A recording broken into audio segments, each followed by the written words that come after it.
Before I get started, I would ask that if you enjoy this type of comic book related content, please give the video a thumbs up, hit the notification bell, and subscribe to the channel so that you don't miss any future videos.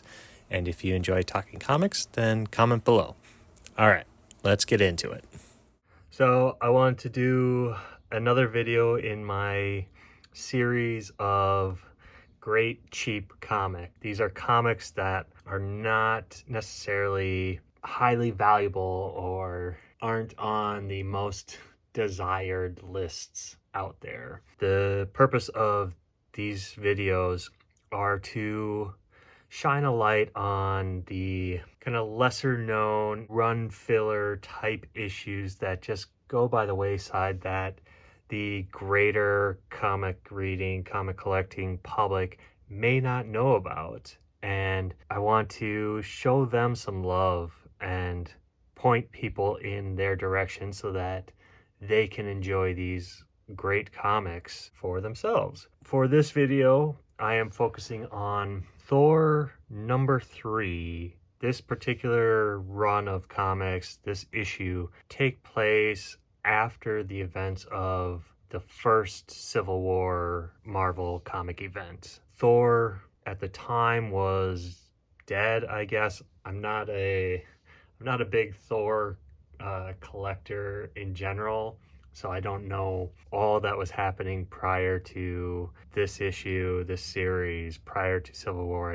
He wasn't on my radar. Like I said, this particular issue takes place almost immediately after the events of Civil War. The Superhuman Registration Act has taken place, or is in effect. Tony Stark and his side has quote unquote won versus Cap's side. They had surrendered at the end of Civil War, and everything then took effect and everything. So we get to issue 3 of this series, and I should also preface, not being a Thor fan in general, at the time that kind of this came out, like I said, I was never really a Thor fan because I thought he was kind of a lame character growing up. And a lot of the 90s run of Thor, nothing really hit me in a way that made me want to buy and read those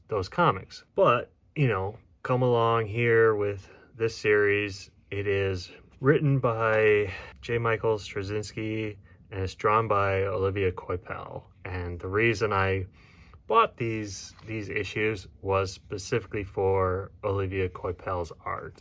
It was kind of in the early development of his style, so you'll start, if you buy this issue, you read it, and if you're a fan of his, you'll see kind of the early stages of what his style would eventually become and just the progression that it becomes. But the series itself kicks off with Thor kind of trying to track down Asgardians who are now, I guess, apparently their essence, their life force are trapped within human beings on Earth. So he's going around trying to separate them and essentially have them reborn, for lack of a better description. But he finds himself at the start of the issue, traveling to New Orleans, and I'll have to double check the timeline of when this issue came out versus when Hurricane Katrina happened and devastated New Orleans, because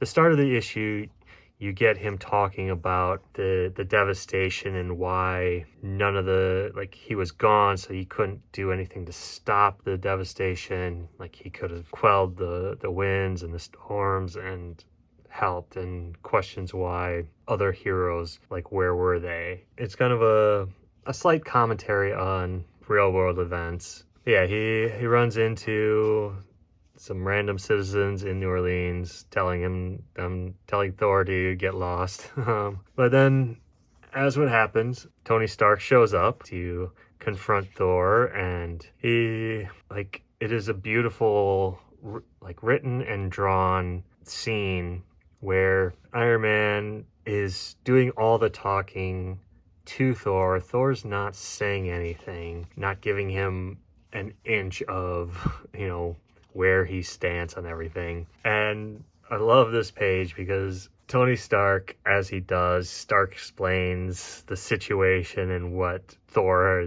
has to do or is going to do, basically telling Thor what's what. As soon as he's done, Thor's having none of it. You get this great buildup where Thor just kind of comes down with just a devastating response about how things have changed and the violations that Stark and I believe Reed Richards during Civil War took his genetic code and cloned him into, if you read Civil War, kind of an abomination of a clone that killed Goliath, I believe, during the pages of Civil War. Thor's, done talking and immediately starts kind of kicking the crap out of Iron Man, and everything that Iron Man attempts to do is just ineffective.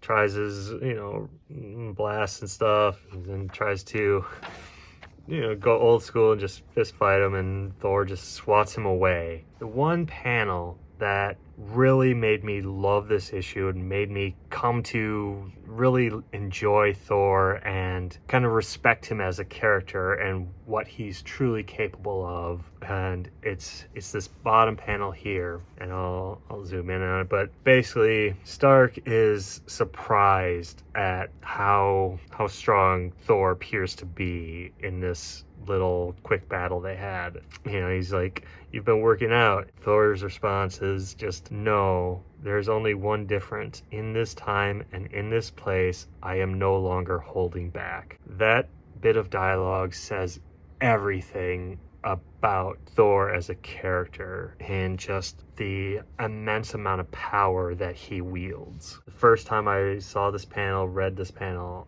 I was blown away with what it implied over Thor's history of, comics. He just goes berserk, fries Stark's armor, again lays into him, tells Stark to give his orders and ultimatums to those who choose to obey or are too cowardly to fight. This dialogue, this issue itself, or this scene, or these collection of panels and pages in this comic would make an absolutely wonderful live action scene in an MCU movie.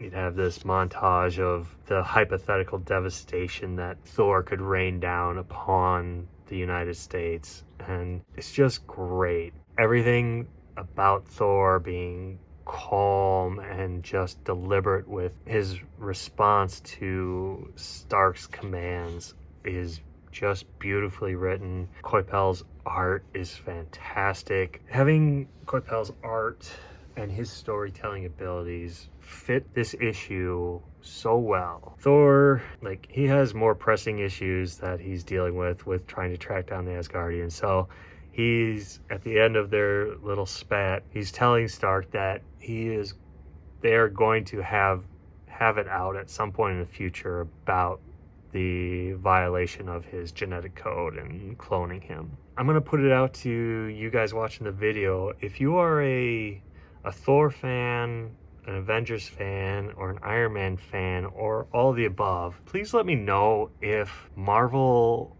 ever did the second part, the follow-up to this kind of conflict here, where they actually did hash it out and talk about what Stark and Richards did, because I don't recall ever coming across an issue where they did or knew, or I just don't know if they ever did it, because at the time, like I said, I wasn't an Avengers, Thor, Iron Man collector, so they may have done it in an issue, a one-off issue somewhere along the line, and I just don't know. So leave in the comments below if they did. I'd love to read the follow-up to this whole conflict here. The whole battle is really the heart of this particular issue, what makes it a great standalone story issue that is super cheap, super easy to find. This isn't a key issue of any type. It is, for all intents and purposes, a dollar bin book. Definitely do not pay more than $3 for this book. It's not